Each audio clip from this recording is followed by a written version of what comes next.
Hello and welcome back to Ringworm. We're fantasy booking here at Flurry Sports. Thank you so much for the support on our other videos, especially our Bloodline videos. It means a lot. If you like any of our other videos, go back and rewatch them. We've got some cool ones about the Wyatt family. I really like the one I did on NXT versus TNA. I think, that hasn't fully come to fruition yet.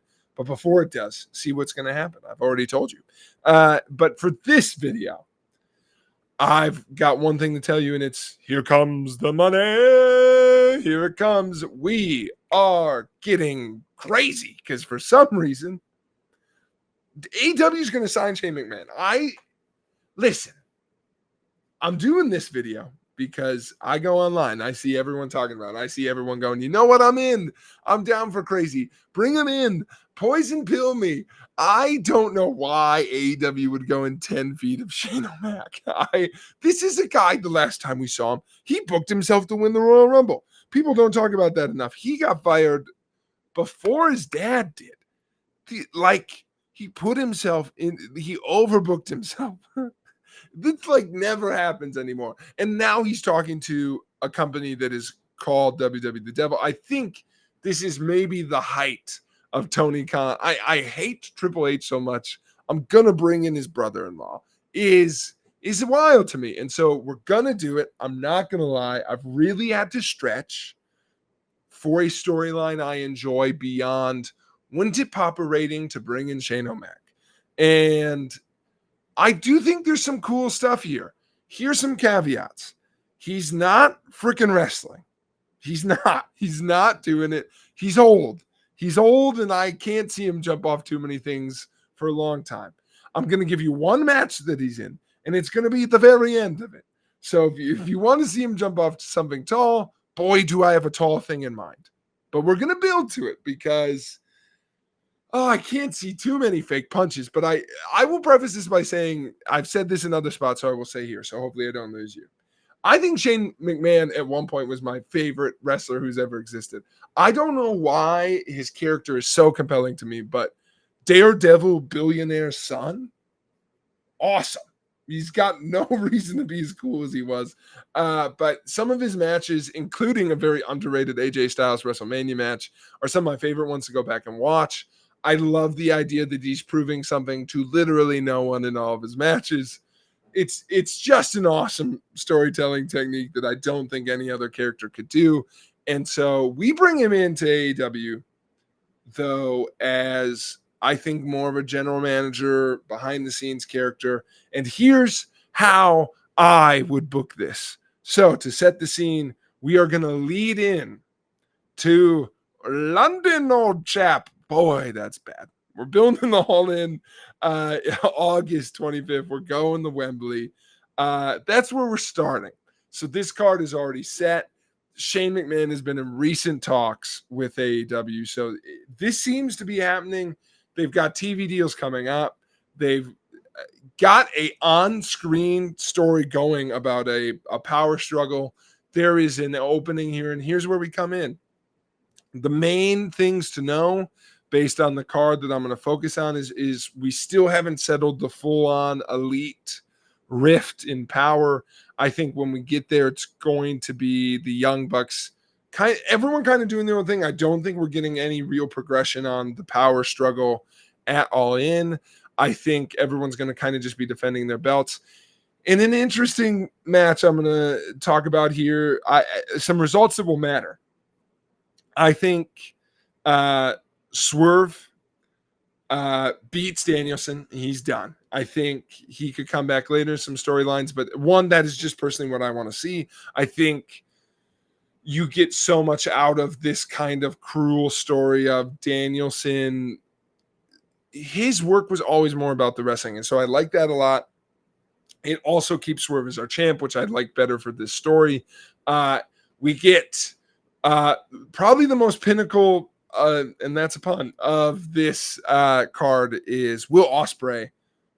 I would say, unsurprisingly, I want him to win. He wins, and we're going to make that worth something. I think this whole story has been that Max doesn't actually think he's, even though he keeps saying that, he doesn't actually think he's better than Will Ospreay.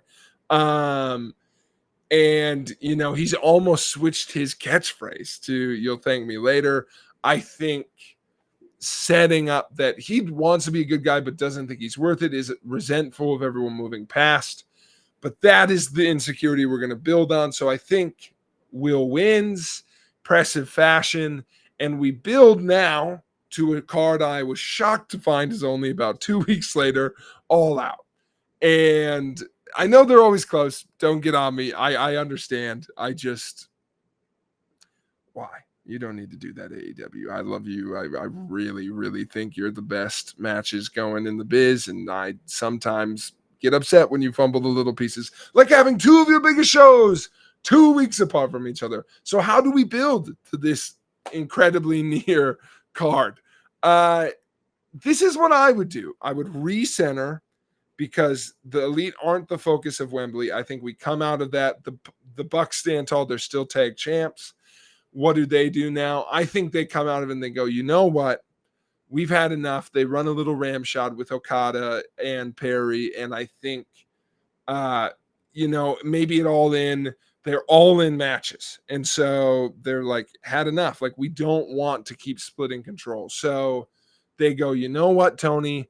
Let's do it. Our control of, we're not willing. I think this is cool to come from them, because it's good. Like, I don't think you want the story to be, you're not EVPs anymore. Why would they ever put that in the line? Or why would Tony ever give up full control of the company? But I think you argue, like, control.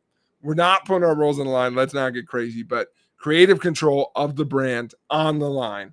And I think that would be the way I would word it. And they go in a one-on-one match. We pick a guy, and they're very much hinting at Okada. You pick a guy and see if anyone can win. I think here we plant some seeds of Kenny, but I think you could even have, in a build up to Tony making his choice, Okada being like, if Kenny could walk, that'd be great. But I think it's that piece. I think to accept, I think we see Tony talking with Christopher Daniels, or a phone call or a piece. And I think the wrinkle they put in there is, we accept, but it can't be a member of the Elite. And I think this takes them off a little bit, but I think the Bucks get a wry smile and they go, we accept. And they go from there. And then I think my angle in all of this is the Bucks go to pick Hangman, because he's refused to join the Elite at this point. They go, listen, you're not a member of the Elite. You've said as much. We've said as much. But, you do us this favor here. We'll get you a shot at Swerve. We'll get you a shot at the title. And he's like, and Swerve's champ. So they're like, Tony's going to pick Swerve. So you should be our guy. And even though this is what Hangman has avoided, right, in all of this, he hasn't officially rejoined. And so he goes, God damn it. Okay, fine. I'll do it. I've got to prove something to myself. At this point, he'll probably be on a decent losing streak if they keep the current storyline going, as I record this on the 5th of August. But as they do that, they build to it. So I think we get our big in-ring segment at the end of, let's say, Collision a couple weeks out. And so, all right, Tony, we've got our guy ready to go. It's Hangman. Who are you picking? And I think throughout the night, we get some acknowledgement of Swerve being like, I guess I'll dust Hangman anytime. But this, I would like, I haven't decided if I want to see that much of this on screen, because I don't know how much of this you have to tell besides just showing. I think it's pretty obvious that they're going to pick Hangman. I think you set up the stipulation knowing they might do that. And I think if you're Tony in those pieces, you've got a couple clear options. And I think Swerve means they pick Hangman. Swerve's also your champ. I think he's not quite do you trust Swerve? There's some different pieces there. I think if you're Tony, you kind of do a cheeky move and you pick Will Ospreay. He's one of the best in the world. He's put AEW on his back in a couple different occurrences. And I think you stamp him here coming off of a big win and pick Will Ospreay. I would have, at this point, Hangman be like, no, F you, I'm out. So now they don't know who's going to pick. And, the Bucks are scrambling and don't know what to do. Will looks good. I would maybe have, I think it'd be cool if Swerve was on the side. And we don't get a big reaction here, but Swerve just being like, you picked freaking Will over me. And because I think there's still some resentment here of like, if Will had gone all out, if Will had been a little more cutthroat, something in Swerve's head of like, Tony thinks he's better. It's just a side plate, but I think we can keep Swerve versus Hangman versus Will all kind of going, because Hangman doesn't want to fight Will. How does he feel about that? Tony picks Will over Swerve, what they feel. And to end the show, Tony's feeling good. And then who comes out? MJF. You need a fighter? I'll fight you. I'd fight AEW any day of the week. And we get this. Of course, MJF would be against AEW right now. And of course, MJF would want another shot at Will. That's what I kind of like about this, you know, Shane McMahon aside, which I promise we're getting to. So I think we get this match, and I think it's MJF, because the Bucks will agree to this because they're desperate. MJF goes, you need someone, right? And the Bucks are clearly not maybe expecting this or happy, but they're like, yes, okay, we accept. And he goes, all right, at All In, it's going to be MJF, the true face of this company, versus Will Ospreay, a pretender, and we'll show you what AEW should look like. Winner decides control of AEW. That would be how I have MJF word it. They do the match, a lot of shenanigans. I would have MJF win this, and I think maybe some shenanigans of Swerve isn't loyal to AEW. Like, Swerve maybe gets in the way, directly, indirectly, whatever you want, but could kind of cost Will in a way that's like, yeah, why does he give a shit? He's champ. And he's not through and through a good guy. Hangman's been kind of saying that about him. I think we give some cool credence there that just muddies all the waters. And I think we get the moment. If we're bringing Shane in, we're getting this moment. And who's going to say it besides MJF? Our big stinger to All In is, that's right, I get to decide control over AEW, but the name on the contract doesn't say Nick. It doesn't say Matt. In fact, it doesn't even say Jackson. The contract says Shane McMahon. And we get the big callback to who's owning WCW. Here comes the money. Audi comes to celebrate. What does this mean? What does this mean? Shane McMahon, new control figure of AEW. Here's why we're doing this. I'm done with the power struggle. I'm out on it. Let's use it to build some other stories. I think the Bucks characters are great. I think the worst part about them is they have to book stuff on the show. I think this gives us a way to do that, which I'll show you here in a second of how I would book it.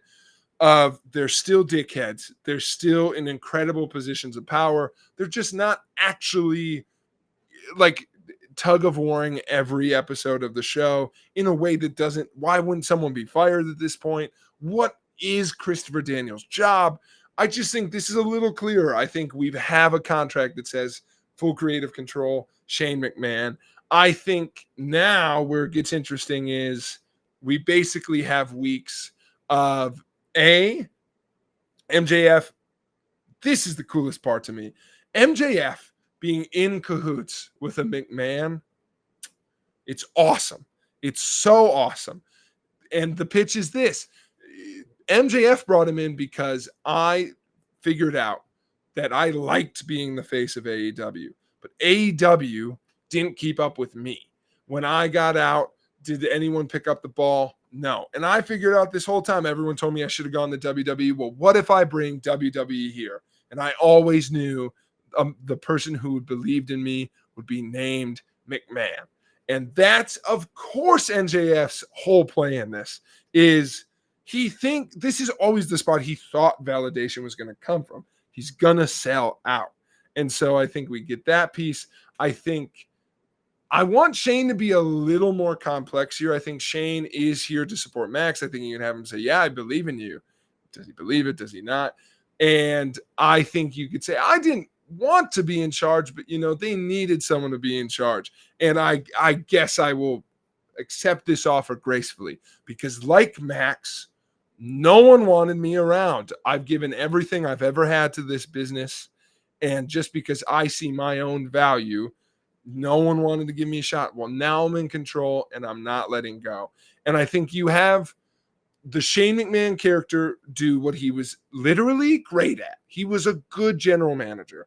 I think you can have him play up the land of opportunity spiel he used to do on SmackDown Live.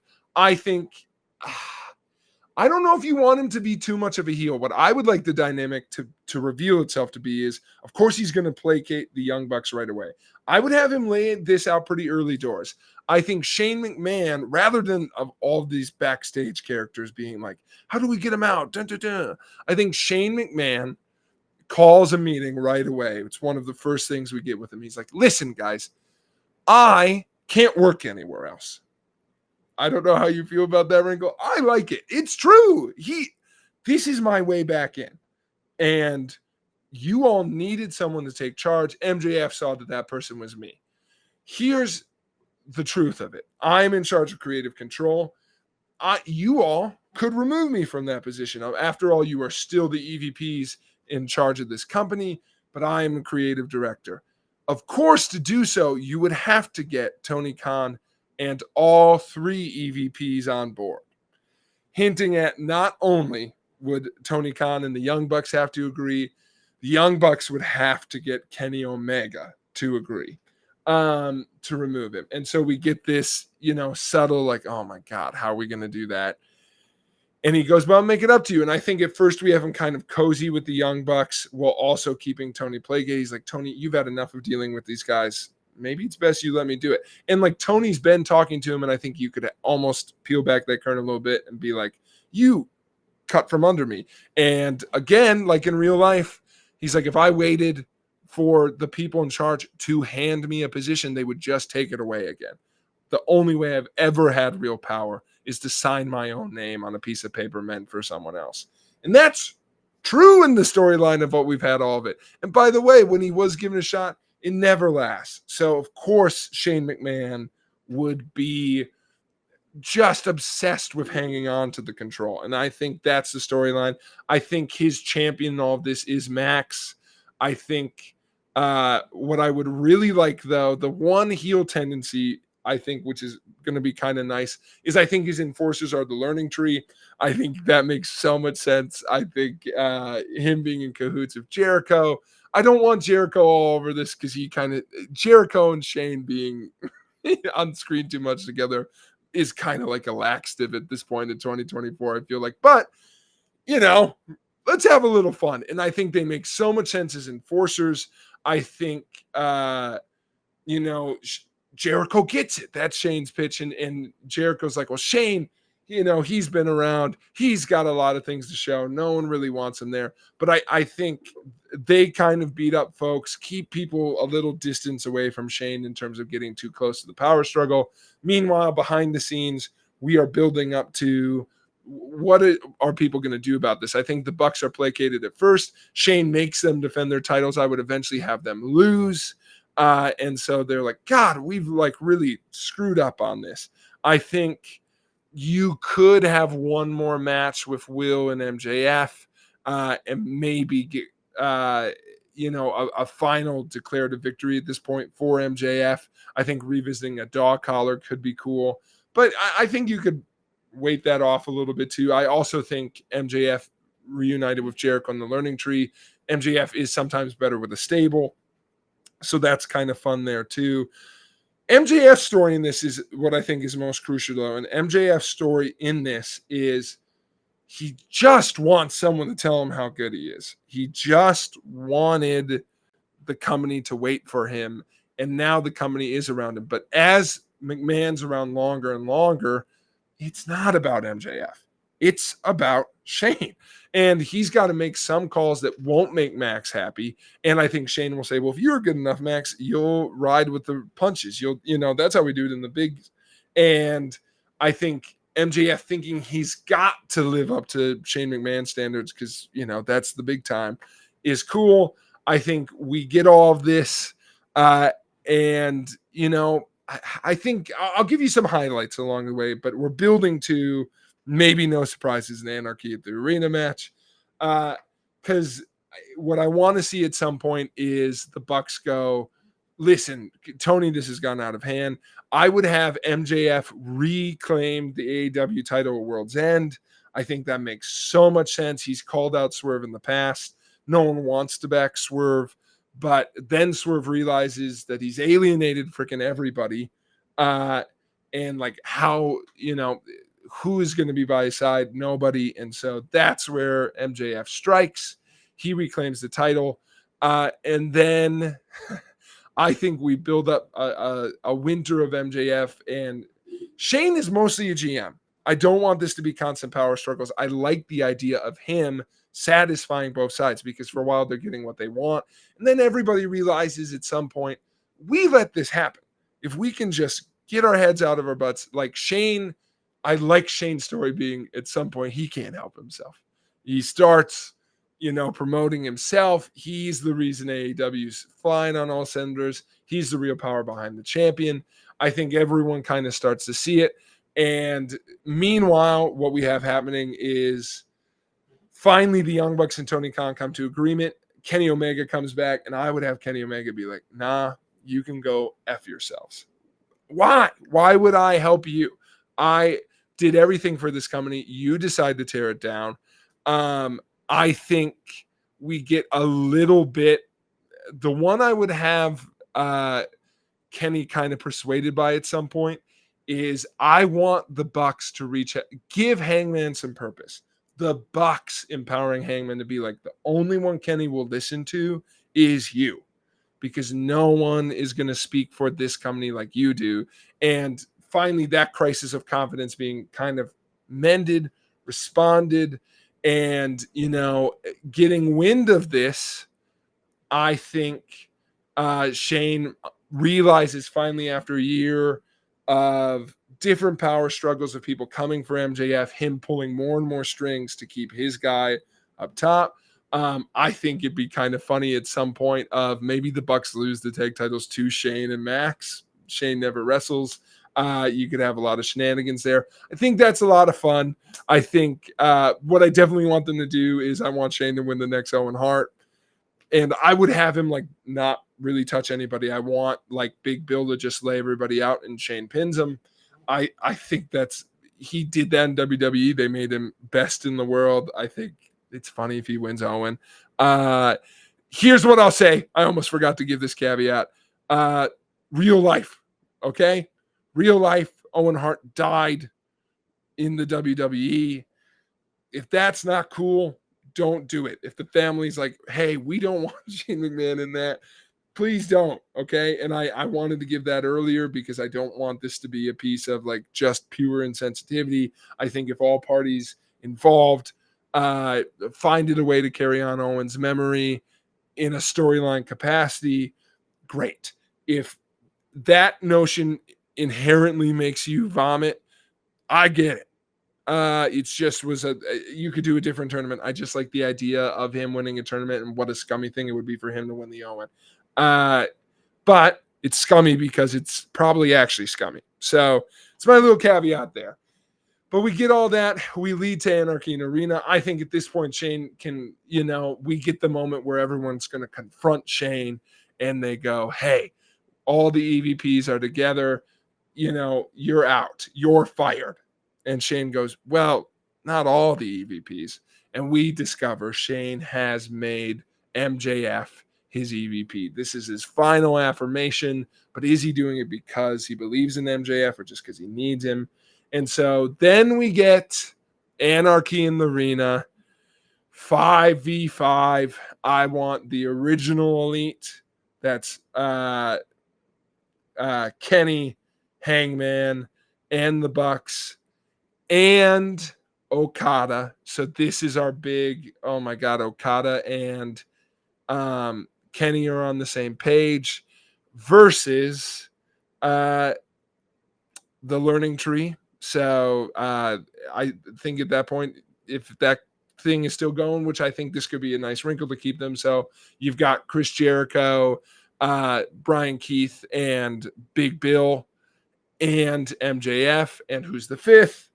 If we're getting him any match, we're getting him in this one. Shane McMahon is the fifth because, of course, what is his own undoing? He thinks he can wrestle.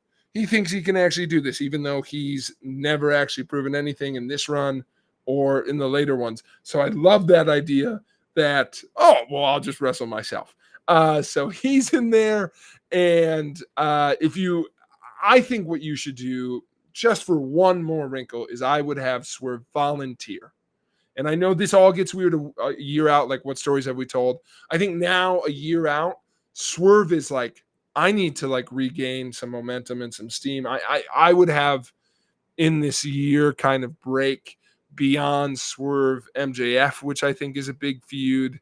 I think Swerve Osprey revisited, and then Swerve's like, God dang it, I have to get back on top. He tries to get back in. Shane won't let him go against Hangman. Now, once again, Swerve isn't picked. He's on his own journey of like, stop caring about people thinking you're better or not better than somebody else. Like, that chip on your shoulder can get too big. Shane picks himself instead, which is, of course, incredibly stupid. We get Shane jumping off the Jacksonville Jaguars dome. You know, Lady Gaga in the Super Bowl. I just want to see him.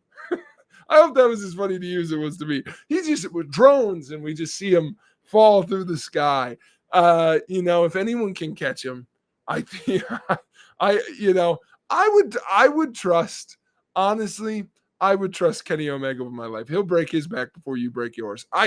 Just get in there. So that guy takes some bumps he should not. So I think we're going to drop Shane McMahon on him. And this is for control of the company.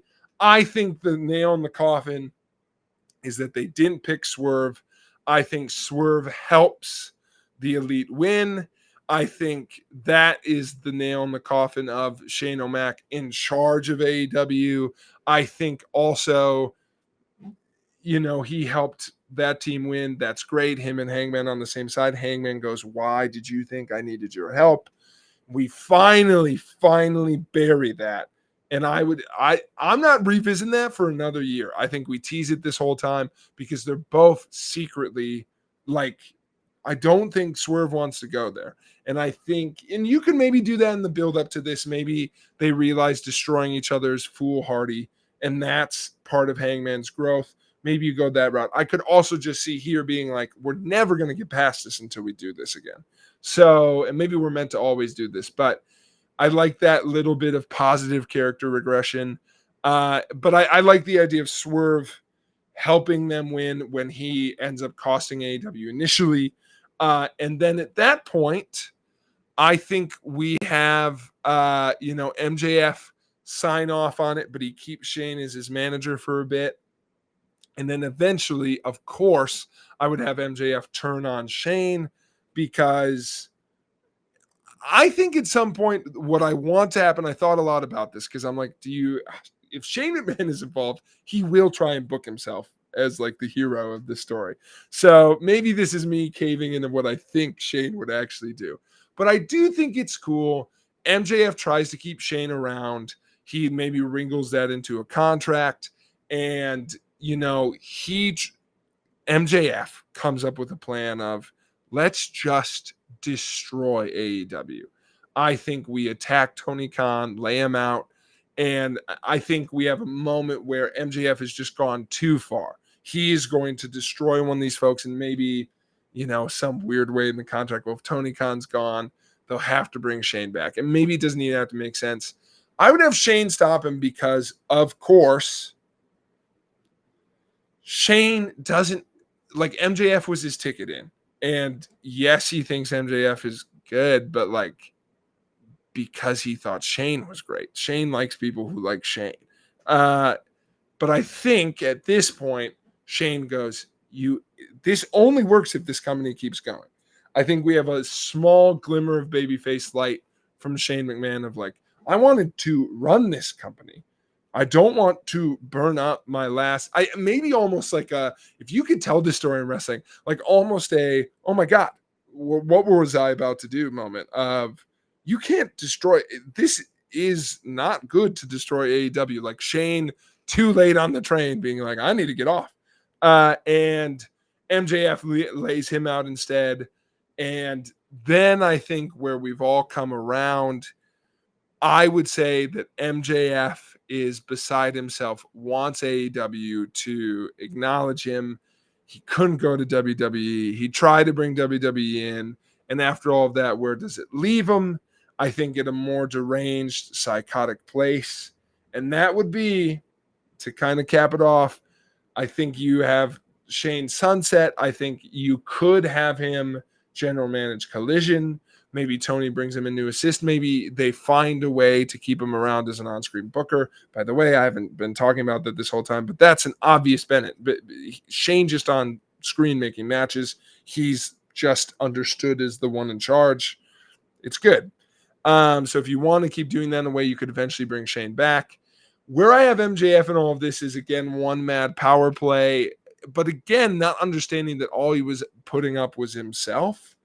And I think we get a moment where, and this is so far away, but I'm booking this now, and this is my fantasy, where MJF goes, I'm going to quit. Not because Tony Khan screwed me over one more time, but he did, or because Shane screwed me over.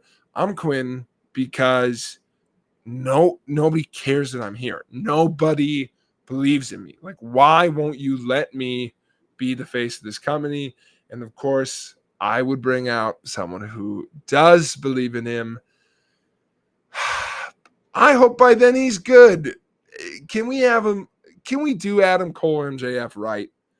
I don't want them to trust each other. I want this to be Adam Cole at starting, maybe trying to use MJF. And then the reverse of last time of, we're both going to turn on each other, and being like, but we won't. And I think learning that lesson from Shane almost by proxy of like, this is where you end up. Like, you end up in places you don't want to be because you like wrestling and yourself more than, the industry needs you. And a lesson, Shane McMahon is fun. He's a fun character to put in here. What I want Shane's AEW run to do, which would sound easy, it'll be hard for Shane, is to build up others more than it builds up Shane. He's already Shane McMahon. I also, you've already noticed it, no Vince. He's not in here. So what I want to get out of this is we promote AEW, and the whole idea that AEW is great, was great. We should preserve it where possible. And as far as I can book right now out, I think this gives us an awesome rejuvenation of what Max thinks he needs for his character, maybe mega MJF, like just him being, mentored and managed by a McMahon is cool. It's a fun story. We do that. And I think Max being the last one to realize that he needs AEW, maybe more than it needs him, but that's okay, is a cool wrinkle. And through all of this, Shane is worse than everyone else involved. And I think AEW right now is so splintered in different things, and in storyline, of course, that would be the way to do this, is after years of real life and storyline thing being like AEW is split internally at its core. Like almost their like pitch these last couple years is like, we can't get along, and that's our storylines. Like, a functioning company is good for business. And so I think presenting that in storyline at some point is cool. I think this is a really fun way to get there. And hopefully this was a way to do it where I'm not going to be so upset at Shane by the end of this. So with that said, that's how I would bring in the money. Here comes the money. It's Shane O'Mac. If you liked what you listened to, why don't you comment? Why don't you like the video? We appreciate it a lot. I appreciate you just watching and listening and thinking about Shane McMahon for 5 minutes. So let us know what you want us to cover next. If there's any storylines that are really gripping you, if you really just want to see Shane McMahon jump off as many tall things as possible, I understand that as well. But until next time, here goes the money.